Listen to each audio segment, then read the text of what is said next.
Europe Telugu ప్రజల గుండె గొంతుక తెలుగు ప్రజలందరికీ స్వాగతం, సుస్వాగతం. నా పేరు మహేష్ కుమార్. అనుక్షణం మారుతున్న అంతర్జాతీయ ఆర్థిక, రాజకీయ, సామాజిక చిత్రపటంలో భారతదేశం ఈనాడు ప్రధాన భూమికను పోషిస్తున్నది.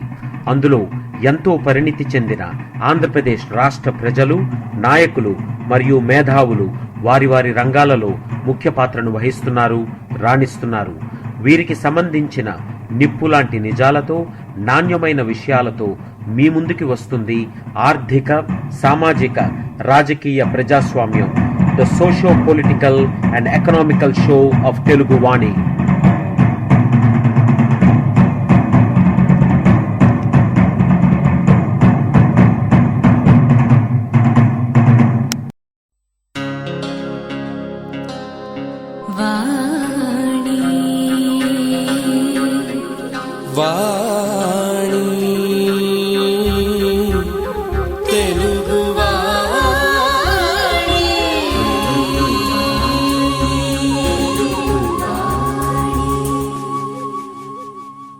తెలుగువాణి, యూరోప్లోని తెలుగువారి గుండె గొంతుక.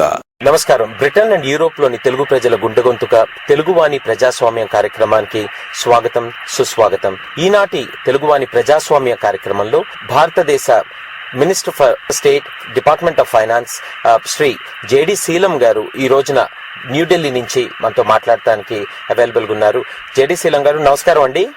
నమస్కారం అండి. నమస్తే అండి. మీ అందరికి కూడా, మీ ద్వారా అందరికి, శ్రోతలందరికీ కూడా నమస్కారం అండి. శీలం గారు, మీ గురించి మా శ్రోతలకి ఒక పరిచయం చేయాలి. శీలం గారు గుంటూరు ఆంధ్ర క్రిస్టియన్ కళాశాలలో చదువుకోవటం, ఆ తర్వాత వారు ఆంధ్ర యూనివర్సిటీలో ఎంఎస్సీ చేసి, తర్వాత ఇండియన్ అడ్మినిస్ట్రేటివ్ సర్వీసెస్ లో కర్ణాటకలో వర్క్ చేసి, మళ్ళీ పాలిటిక్స్ లోకి వచ్చి మీరు ఎక్స్టెన్సివ్ గా దేశం మొత్తం ట్రావెల్ చేయటమే కాకుండా శీలం గారు మీరు ఎక్స్టెన్సివ్ గా ఇంటర్నేషనల్ గా చాలా ట్రావెల్ చేసినటువంటి అనుభవం, అపారమైనటువంటి ఎక్స్పీరియన్స్ ఉంది. శీలం గారు చెప్పండి, మీ యొక్క రాజకీయ ఈ రోజున మీరు మినిస్టర్ గా భారతదేశ రాష్ట్ర ఫైనాన్స్ మినిస్ట్రీలో మినిస్టర్ ఫర్ స్టేట్ గా మీరు అపాయింట్ అవటం అనేటువంటి విషయం ఎంతో గొప్ప విషయం. దానికి మీకు మా అందరి తరఫున శుభాకాంక్షలు, శుభాభినందనలు తెలియజేస్తున్నాను సార్. థ్యాంక్స్ అండి, చాలా ధన్యవాదాలు.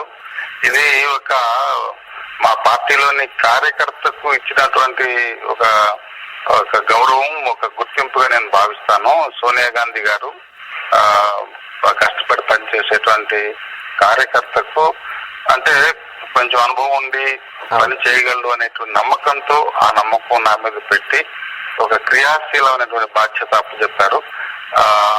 సోనియా గాంధీ గారికి మొట్టమొదటిగా ధన్యవాదాలు. అదేవిధంగా ప్రధానమంత్రి గారు కూడా నాతో ఈ పని అవుతుందనేటువంటి ఒక ఆయన నమ్మకం ఉంది.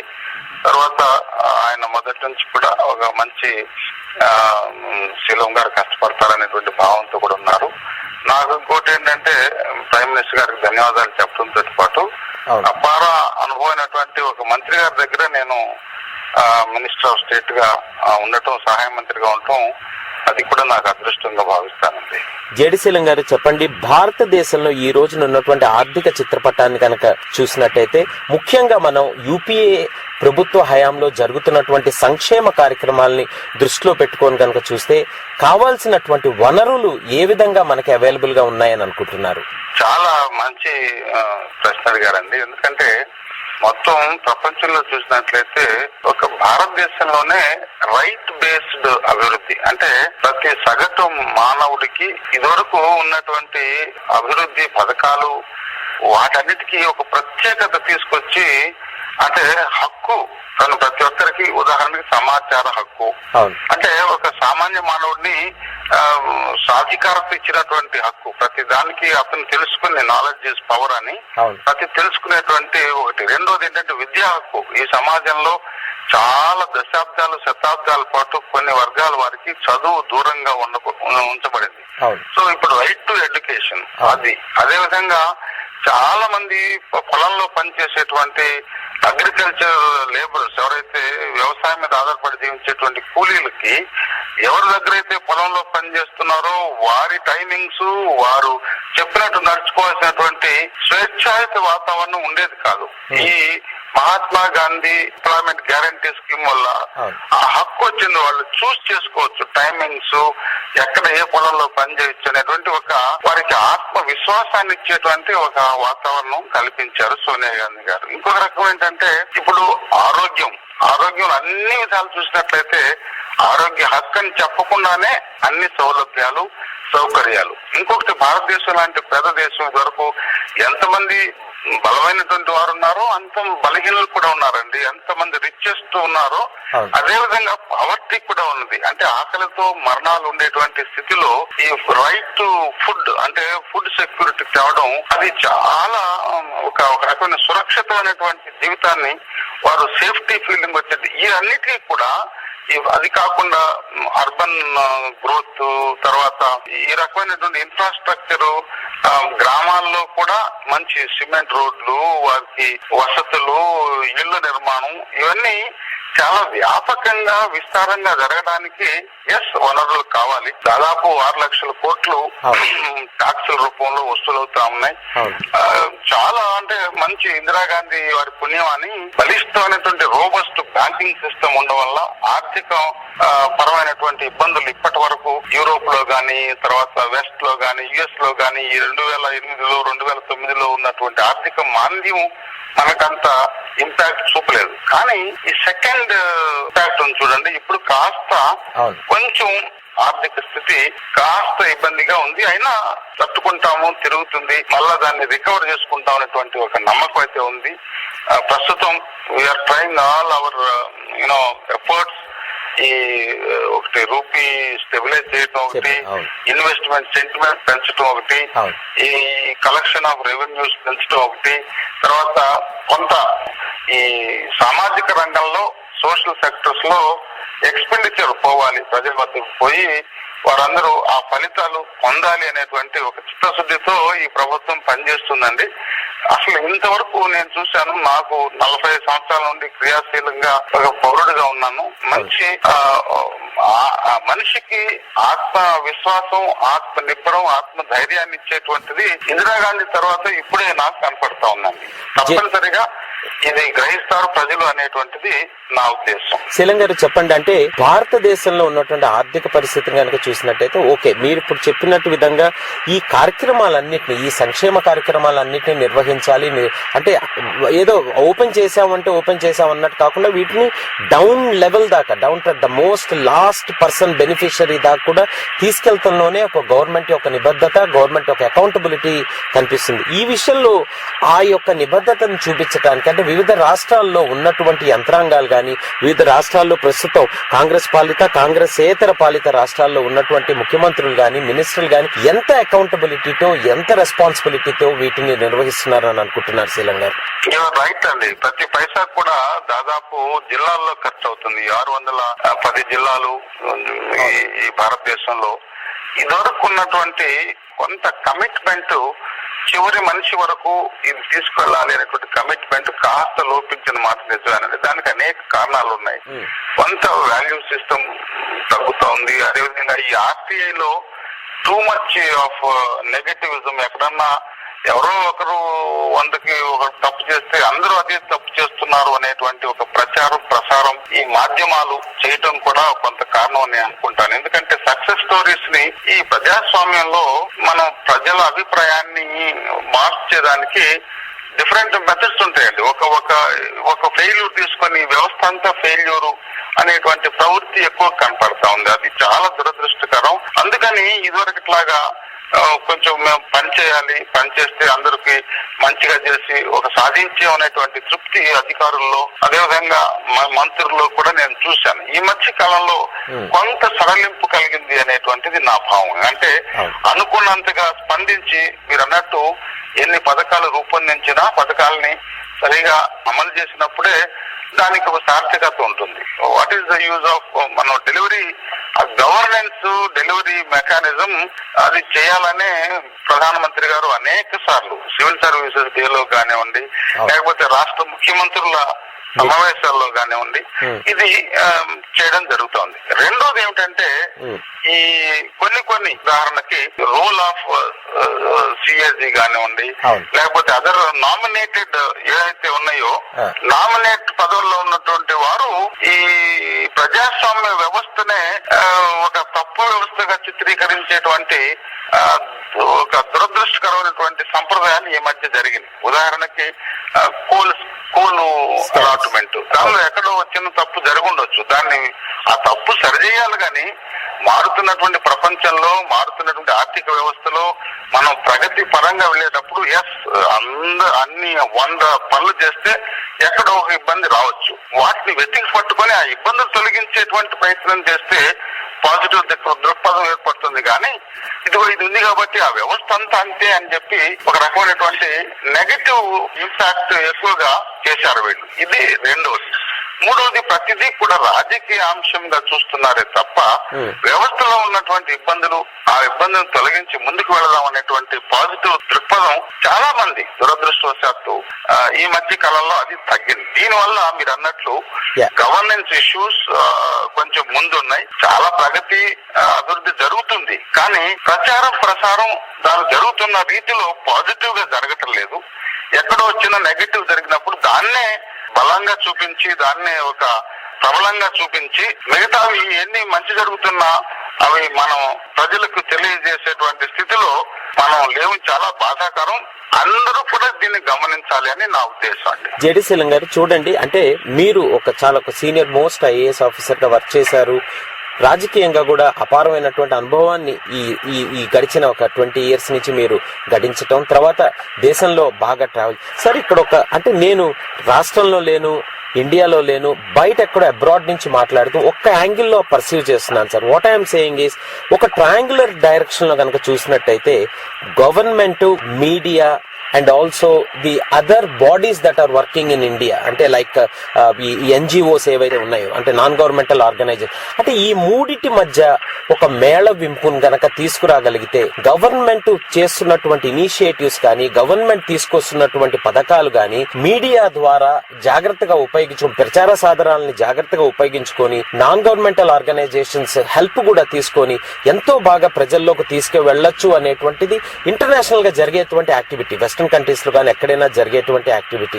ఆ యాక్టివిటీలో మనం ఏమైనా కుంటుపడుతున్నాము, లేకపోతే మనం ఏమైనా వెనకంజు వేస్తున్నాము అనేటువంటి ఒక ఆలోచన మీకేమైనా అప్పుడప్పుడు కలుగుతూ ఉంటుందా శీలం గారు? ఐ థింక్ చాలా కరెక్ట్ గా చెప్పారు.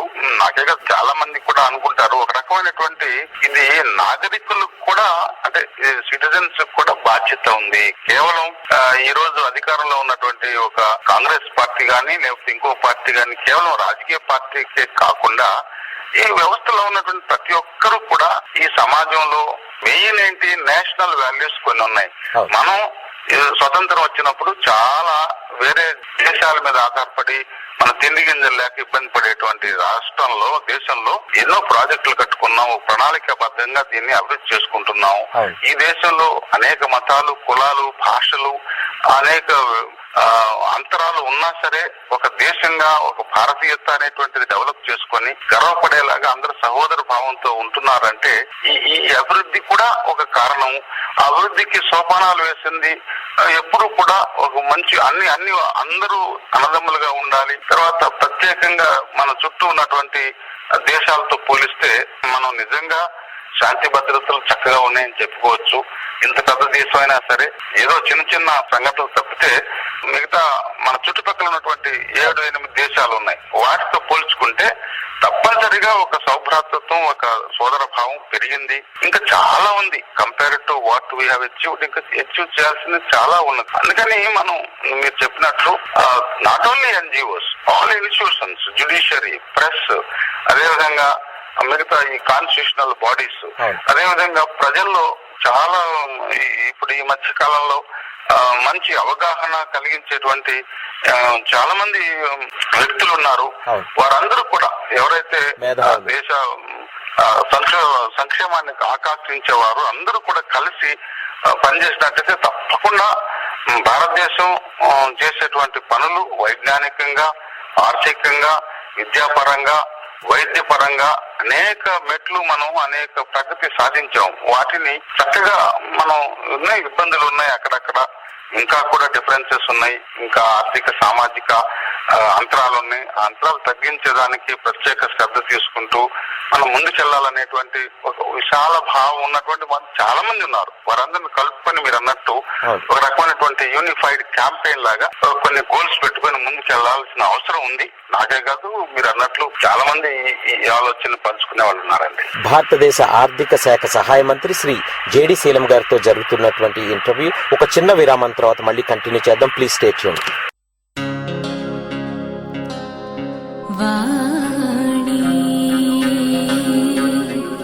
వాణి తెలుగు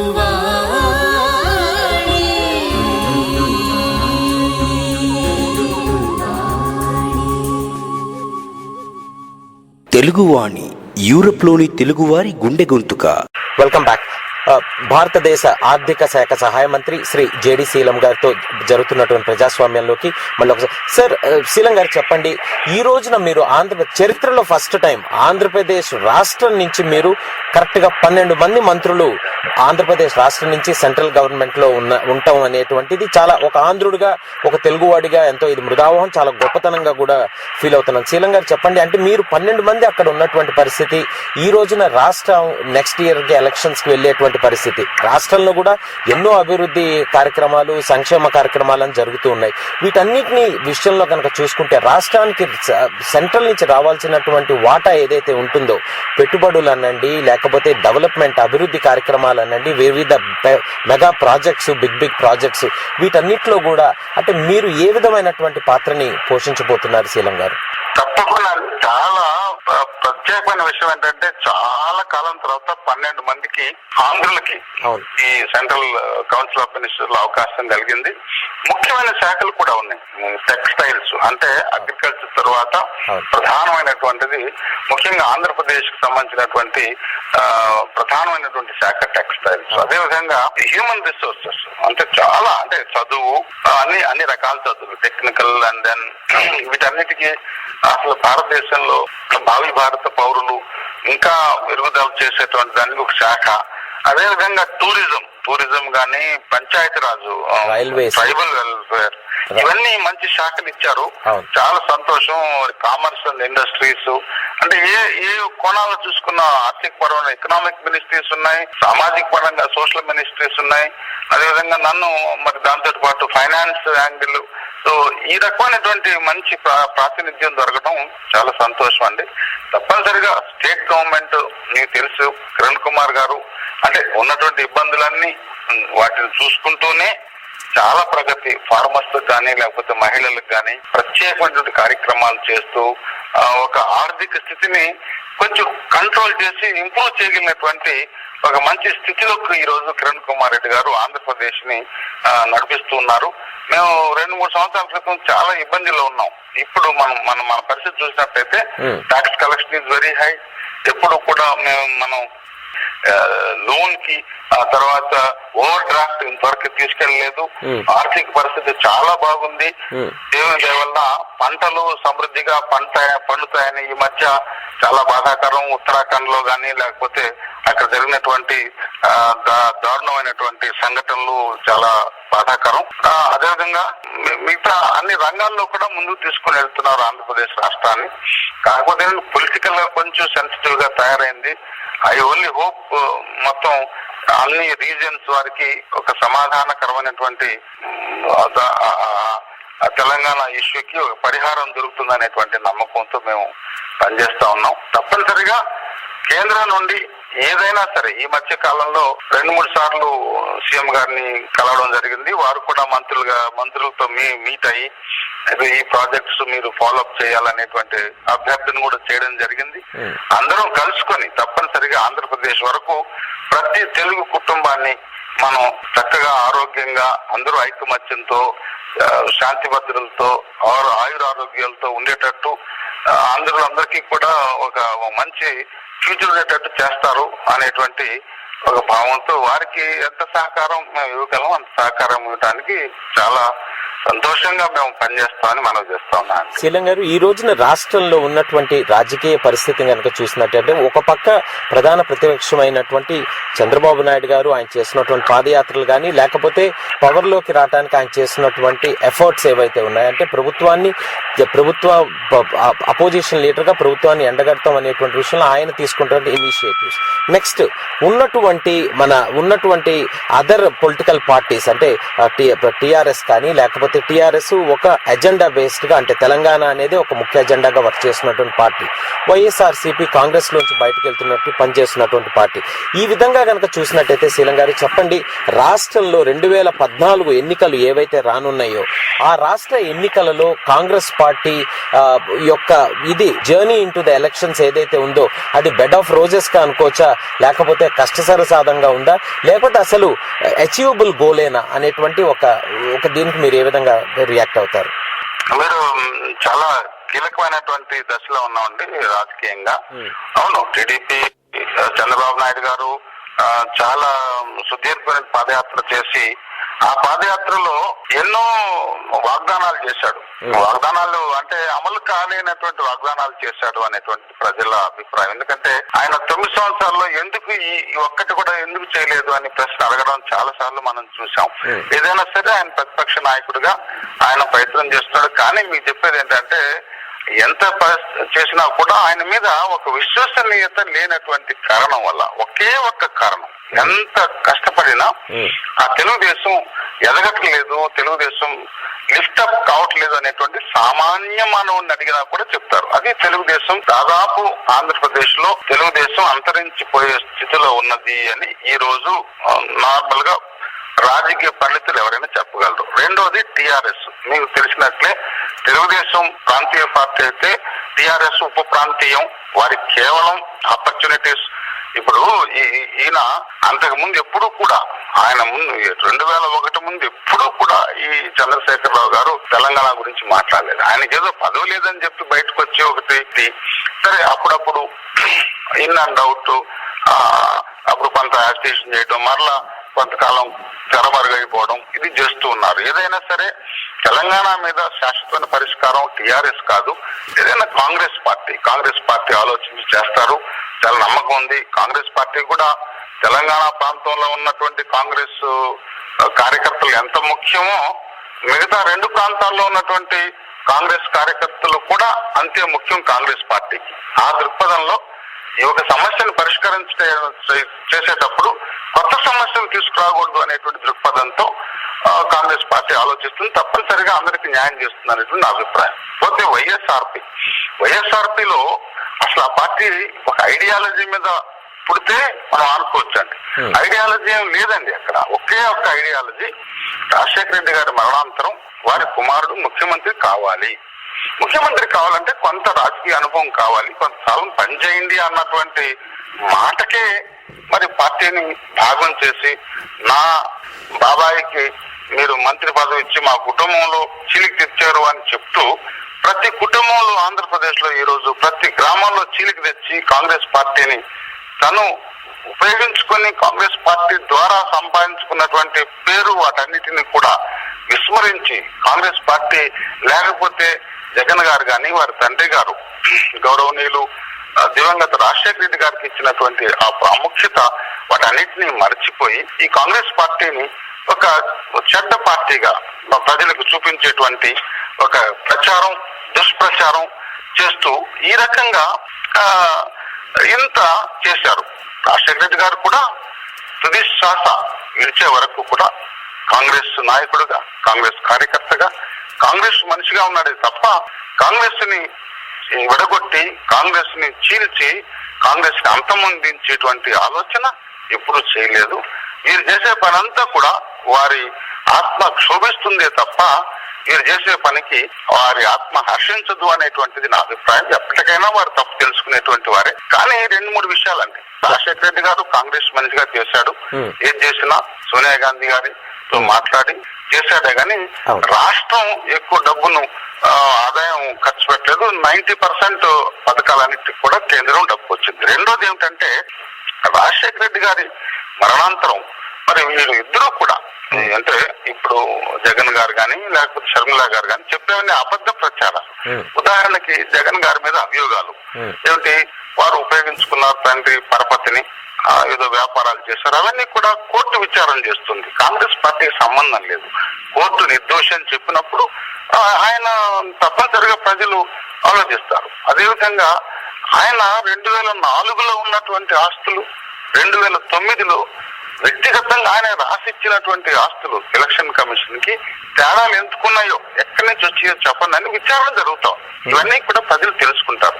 నేను ఒక్కటి చెప్పేది ఏంటంటే, తప్పనిసరిగా కాంగ్రెస్ పార్టీ ఈ దేశంలో ప్రతి ఒక్కరు కూడా ఏ జరిగినా కాంగ్రెస్ పార్టీ చేస్తుందనే నమ్మకం ప్రజల్లో ఉంది.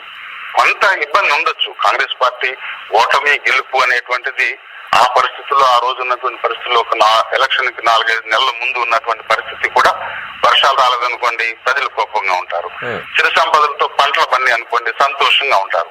చాలా అంశాల మీద గెలుపు ఓటమి అనేటువంటిది ఆధారపడుతుంది. చూద్దాం. మేము ఎప్పుడు కూడా కాంగ్రెస్ పార్టీ ప్రజలకు దగ్గరగా ఉండాలి, ప్రజలకు సేవ చేయాలి. ముఖ్యంగా రైతు మీద ఆధారపడినటువంటి రైతు కూలీలకు ఏది అవసరమో ఆలోచించి సాధ్యమైనంత వరకు ఉన్నటువంటి వనరులతో పాటు వారికి సేవ చేయాలనేటువంటి ప్రవృత్తితో కాంగ్రెస్ పార్టీ ఉంది. సరే, చాలా చేశారు. వైఎస్ఆర్పి అబద్ధ ప్రచారం, అసత్య ప్రచారం, వారికి ఒక పేపర్ ఉంది, ఒక ఛానల్ ఉంది. కాంగ్రెస్ కి ఎంత మంచి పనులు చేసినా ఆ ప్రచారం ఇప్పుడు నోటి ద్వారా జరుగుతుంది కానీ ఒక వ్యవస్థ పరంగా మీరు ప్రచారం చేసుకునేటువంటి అలవాటు ఎప్పుడూ లేదు. ఏదైనా చూద్దాం, ప్రజలకు వాస్తవాలు తెలుస్తాయి. మేము కూడా ఇప్పుడు అందరి దగ్గరికి వెళ్ళి, ముఖ్యంగా ఈ బడుగు బలహీన వర్గాల వారు కోస్తాంధ్ర ప్రాంతంలో జగన్ వరకు వెళ్తున్నారు అనేటువంటి ఒక అభిప్రాయం. అది అభిప్రాయం చాలా పొరపాటు. ఫస్ట్ టైం ఇండిపెండెంట్ ఇండియాలో 5 సోనియా గాంధీ ఆంధ్రప్రదేశ్ నుండి 2 గిరిజనులకి 3 దళితులకి మంత్రివర్గంలో స్థానం ఇచ్చింది. మొట్టమొదటిసారి ఈ 65 సంవత్సరాల భారతదేశ చరిత్రలో. అంటే బలరాం నాయక్, కిషోర్ చంద్రదేవ్ గారు ట్రైబల్ వర్గాల నుంచి, సరే సత్యనారాయణ గారు, పరమాక లక్ష్మి గారు, నేను ఈ బడుగు వర్గాల నుంచి మొత్తం 5 మందికి కేంద్రంలో మంత్రివర్గంలో స్థానం ఇచ్చి, ఏం కావాలండి సాధికారత, వారితో మాటలతో చెప్తారు, కాంగ్రెస్ వారు చేసి చూపిస్తారు. ఈ నిజాలని, ఈ సత్యాలని ప్రతి కుటుంబానికి చేర్చగలిగిన నాడు తప్పనిసరిగా కాంగ్రెస్ కి అండ ఉంటుంది, ప్రజల ఆశీర్వాదం ఉంటుందని నా నమ్మకం. మేము మొదలేసామండి, ఇప్పటికే మొదలేసాం. ప్రతి శని ఆదివారాలు నేను కేంద్ర మంత్రిగా మిగతా 5 రోజులు ఇక్కడ బాధ్యతలు నెరవేరుస్తూ, శని ఆదివారాల్లో ఆంధ్ర ప్రాంతంలో, రాయలసీమ ప్రాంతంలో, తెలంగాణ ప్రాంతంలో మా సహచరుల మంత్రివర్గాల్ని, తర్వాత మిగతా ఎమ్మెల్యేలను తీసుకొని ప్రతి గ్రామానికి వెళ్లి మేము నిజాన్ని చెప్పాలి అని నిర్ణయం తీసుకున్నాం. మొదలైంది కూడా. తప్పనిసరిగా ఆంధ్రప్రదేశ్ ఓటర్లు చాలా తెలివైనటువంటి వారు, నిజాన్ని గ్రహిస్తారు అనేటువంటి నమ్మకం అయితే మాకుంది. తప్పనిసరిగా కాంగ్రెస్ ఎట్టి పరిస్థితుల్లో, అంటే గవర్నమెంట్ ఫామ్ చేస్తుందా లేదా అనేటువంటిది నేను అంత భవిష్యత్తు చెప్పలేను, కానీ గౌరవమైనటువంటి సీట్లు సంపాదించుకునే స్థితిలో ఉన్నాము. ఇప్పటికి కూడా అందరం కలిసి పనిచేస్తే తప్పనిసరిగా మేము ప్రభుత్వం ఏర్పాటు చేసేటువంటి స్థితికి వస్తామనే నమ్మకంతో మాకు పనిచేయాల్సిన అవసరం ఉందండి. జడిశీలం గారు, ఆఖరిగా అండి, ఈ రోజున అంటే మీరు 2004 నుంచి కంటిన్యూస్ గా UPA 1 కానీ UPA 2 కానీ పవర్ లో ఉన్నటువంటి పరిస్థితి. అట్లాగే ఆంధ్రప్రదేశ్ లో కూడా కోఇన్సిడెన్స్ 2 సార్లు ఆంధ్రప్రదేశ్ లో కాంగ్రెస్ పార్టీనే పవర్ లోకి రావడం జరిగింది. అంటే ఇది 2014లో ఎన్నిక అనేది 2014లోనే కనుక జరిగితే, అంటే ఎర్లీ ఎలక్షన్ రాకుండా 2014లోనే కనుక ఎలక్షన్ జరిగేటట్టయితే this will be the third time that third consecutive టైంకి ఎలక్ట్ అవడానికి కాంగ్రెస్ ప్రభుత్వం సెంట్రల్ గవర్నమెంట్ లో కానీ స్టేట్ గవర్నమెంట్ లో కానీ వెళ్తాం జరుగుతుంది. కానీ సార్, ముఖ్యంగా సెంట్రల్ గవర్నమెంట్ విషయంలో కనుక చూసినట్టయితే ఈ 10 ఏళ్ల నుంచి, ఈ 9 ఏళ్ల కాలంలో వచ్చినటువంటి అభియోగాలు కానీ, ఉన్నటువంటి జరిగినటువంటి స్కాములు కానీ, మేజర్ స్కామ్స్ మీద వచ్చినటువంటి వీటన్నిటిని కనుక చూసినట్టయితే మీకు ఉన్నటువంటి ఎన్డీఏ కానీ లేకపోతే అదర్ అపోజిషన్ పార్టీస్ నుంచి వస్తున్నటువంటి అపోజిషన్ ని, ఆ రెసిస్టెన్స్ ని గనక దృష్టిలో పెట్టుకుంటే, కెన్ యూ ప్లీజ్ టెల్ శీలం గారు any 3 factors basing on which the people should again vote for Congress government? నేను చెప్తా ఉన్నానండి, కొన్ని స్కామ్స్ అంటున్నారు కదా, ఇవి scam is an organised crime. It is an incidents, అక్కడక్కడ జరిగినటువంటి సంఘటనలు మాత్రమేనండి. ఆర్గనైజ్డ్ గా, ఉదాహరణకి కోల్ ని మీరు స్కామ్ అన్నారు, కోల్ అలాట్మెంట్ లో. అంటే కోల్ ఇండియా మనకు విద్యుత్ అవసరాలు, స్టీల్ అవసరాలు, సిమెంట్ అవసరాలకి సంబంధించినటువంటి ఆ కోల్ ప్రొడక్షన్ కి అంత కోల్ సరఫరా చేయలేకపోవడం వల్ల ప్రైవేట్ వారికి కోల్ అప్పు చెప్పాలి. ఆ పద్ధతులు పారదర్శకత లేదు అని చెప్పి పారదర్శకత తేవడానికి ప్రైమ్ మినిస్టర్ మన్మోహన్ సింగ్ గారు ఈ అమెండ్మెంట్ మొదలేశారు. ఈ అమెండ్మెంట్ లేట్ కావడం వల్ల కొంతమంది కార్యదర్శులు సెలక్షన్ కమిటీ, స్క్రీనింగ్ కమిటీలు తప్పులు చేయడం వల్ల కొన్ని తప్పుగా అలాట్మెంట్ జరిగినాయి. దాన్ని సిఎసి హైలైట్ చేసి, ఎక్స్ట్రాపులేట్ చేసి ఇంత అయ్యుండొచ్చు, 1 కిలో కూడా కోలు ఉపయోగించాల, ఆ మైన్ తీయలా, అయినా సరే దాచుకున్నారు అనేటువంటి పదజాలం ఉపయోగించి ప్రజల్లో ఒక రకమైనటువంటి భయభ్రాంతులు సృష్టించి ఏదో జరిగిపోయింది అనేటువంటి అపప్రచారం చేయడం జరిగింది. మీరు చూశారు. ఏదో అక్కడ కోల్లో జరిగినటువంటి అలాట్మెంట్ లో కొన్ని తప్పులుంటే క్యాన్సిల్ చేశారు. అంటే you should not throw baby with the bath water. మనం దీనిలో ఉన్నటువంటి ఎక్కడైనా ఇబ్బందులు తీసేయాలి, కానీ మొత్తం వ్యవస్థనే ఆ పద్ధతిని తప్పట్టడం అది ఒకటి. అదేవిధంగా 2Gలో కూడా అసలు 2G లైసెన్స్ కండిషన్స్ ప్రకారం 2G ఫ్రీ, తరంగాలు ఫ్రీగా అలాట్ చేయాలి. అది చేసేటప్పుడు ఆ టైమింగ్ మార్చారనేటువంటి ఉద్దేశంతోనే గాని ఆ పాలసీ గురించి ఎవరేం చేయలేదు. అట్లానే 3Gలో మనం వేలం వేస్తే 40-65 వేల కోట్లు వచ్చింది. అదేవిధంగా 2Gలో రాలేదు. ఈ రకంగా స్కామ్లు అనే ఈ బీజేపీ ప్రచారమే చేశారు. కానీ compare to their 9-year rule, ఇక్కడ 9 సంవత్సరాల పాలన చెప్పిన right based approach, common man కి ఏం పని చేస్తే వారి సంక్షేమం అభివృద్ధి జరుగుతుంది. రైతుకి 72 వేల కోట్ల రూపాయలు రైతుకి మద్దతు ఇచ్చి ఎంతో ఆత్మాభిమానాన్ని, వారి ధైర్యాన్ని పెంచగలిగింది ఈ ప్రభుత్వం. ఎన్డీఏ గాని లేకపోతే వీళ్ళందరూ ఈ లూజ్ థర్డ్ ఫ్రంట్ అనేటువంటి భావం గాని వారి వల్ల కాదు. అసలు గవర్నెన్సే వారికి లేదు. గుడ్ గవర్నెన్స్ గురించి మాట్లాడేటువంటి వారికి అవకాశం ఉండదు. తప్పనిసరిగా ఇది ప్రజలు తెలుసుకుంటారు. ఎస్, మీరు రైటే, కాంగ్రెస్ మీద ఒక దుమ్ము వేయటం లేకపోతే మరకలు వేయటం ప్రయత్నాలు జరుగుతూ ఉన్నాయి. అయినా సరే నేను అంటే ప్రాక్టికల్ గా చెప్పేది ఏంటంటే 2014 ఎలక్షన్ మామూలుగా నేను అనుకోవడం ఏప్రిల్లోనే జరుగుతాయని, ముందు జరగకపోవచ్చండి. తప్పనిసరిగా కాంగ్రెస్ విచారధార, కాంగ్రెస్ ఫిలాసఫీని ఆదరించే వాళ్ళు అపోజిషన్ లో కూడా ఎక్కువ మంది ఉంటారు అని నా ఉద్దేశం. UPA 3 కూడా ఏర్పడేదానికి అవకాశాలు ఎక్కువ ఉన్నాయి. కానీ వేరే విధంగా చూసినట్లయితే బీజేపీ నేతృత్వంలో ఎవరు అంతమంది వెళ్ళేటువంటి మొగ్గు చూపేదానికి అవకాశాలు తక్కువ. థర్డ్ ఫ్రంట్ అనేది వారికి ఉన్నటువంటి వైరుధ్యాల వల్ల, ఉదాహరణకి లెఫ్ట్ మమత ఇద్దరు ఉన్నారు, అదేవిధంగా నితీష్ కుమార్ RJD ఉన్నది, అదేవిధంగా DMK ADMK, అదేవిధంగా తెలుగుదేశం జగన్ పార్టీ, అదేవిధంగా NCP, మళ్ళీ శివసేన. ఎక్కడ చూసినా సరే వాళ్ళకి పొంతన ఉండదు. కాబట్టి కాంగ్రెస్ విచారధార నమ్మేటువంటి రీజనల్ పార్టీస్ ఎక్కువ మంది ఉంటారు. కాబట్టి తర్వాత ఏ రీజనల్ పార్టీ చూసినా 20-25 కన్నా ఎక్కువ సీట్లు వచ్చే అవకాశం ఎక్కడా లేదు. భారతదేశంలో 25 సీట్లతో ఉన్నటువంటి ఏ పార్టీ కూడా ఒక ముఖ్య పార్టీగా ఉండి ప్రధానమంత్రి అయ్యేటువంటి అవకాశం చాలా తక్కువ. అందుకని ఈ ఫ్యాక్టర్స్ అన్ని చూసుకుంటే UPA 3 కాంగ్రెస్ నేతృత్వంలో వస్తుంది అనేటువంటి ప్రాబబిలిటీ ఎక్కువ. ఎందుకంటే result oriented, performance oriented. Yes, there are certain black spots. ఇంత మంచి పరివర్తన, ఆర్థిక పరివర్తన, ప్రగతి పరంగా అదేవిధంగా అందరికీ కూడా న్యాయం చేయాలి, సమాజ న్యాయం, growth with equity, growth with social justice అనేటువంటి ఇంక్లూజివ్ గ్రోత్ ఫిలాసఫీతో వెళ్ళేటువంటి ఈ ప్రభుత్వంలో అక్కడక్కడ ఇబ్బంది జరిగినప్పుడు ఎస్, వారి మీద విచారం చేసి ఎంక్వైరీ చేసి యాక్షన్ తీసుకున్నటువంటి నిదర్శనాలు బోల్డ్ ఉన్నాయి. అసలు లోక్పాల్ బిల్ తెచ్చింది కాంగ్రెస్ పార్టీ. అందుకని ఏదైనా కూడా సమాజంలో మంచి జరగడానికి నాంది పలికింది కాంగ్రెస్ పార్టీ. అంతేగాని ఎన్డీఏకి ఆ అవకాశం లేదు. వారి ఆచారం మనం చూసినట్లయితే, వారు అవలంబించినటువంటి మార్గాలు ఆ 9 సంవత్సరాల్లో చూసినట్లయితే కేవలం మనుషుల మధ్య విద్వేషాలు, దూరం పెంచడమే చేశారు. కానీ ఒక నిర్మాణాత్మకమైన పనులు వారు చేయలేదని మనం చేస్తా ఉన్నాను. కాబట్టి పెర్ఫార్మెన్స్ దృష్ట్యా కానీ, ఉన్నటువంటి విచారధార దృష్ట్యా కానీ, ఈ దేశంలో అందరూ కలిసి ఉండాలని, అందరూ మంచిగా ఉండాలని కోరుకునేటువంటి ఒక మంచి ఆలోచన చేసి అమలు చేసేటువంటి ప్రవృత్తి కానీ చూసినట్లయితే UPA 3 సంభవం కాంగ్రెస్ అది నేతృత్వంలో ఒక మంచి నాయకురాలు సోనియా గాంధీ ఒక నేతృత్వంలో, అదేవిధంగా మచ్చలేని నాయకుడు మన్మోహన్ సింగ్.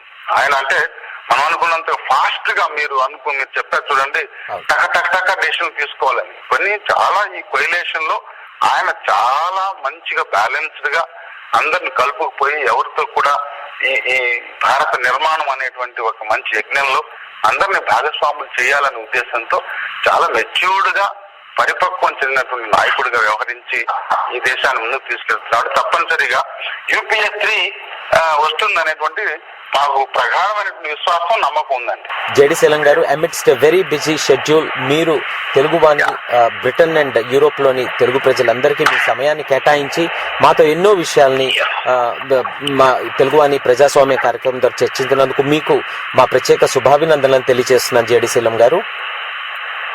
థ్యాంక్స్ అండి, థ్యాంక్ యూ వెరీ మచ్. మీరు అందరూ తరఫున నాకు ఈ అభినందనలు తెలిపినందుకు మరొక్కసారి మీ ద్వారా మిగతా వారందరికీ కూడా చేతులెత్తి నమస్కారం చేసి ధన్యవాదాలు చెప్తా ఉన్నాను.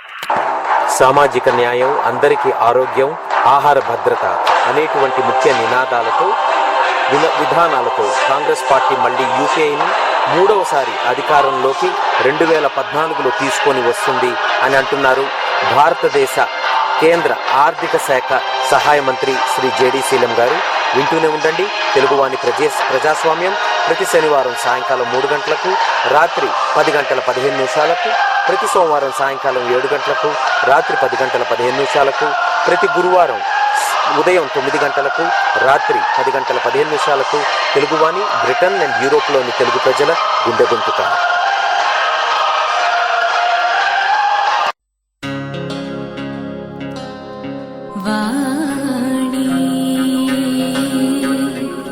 వాణి తెలుగు వాణి.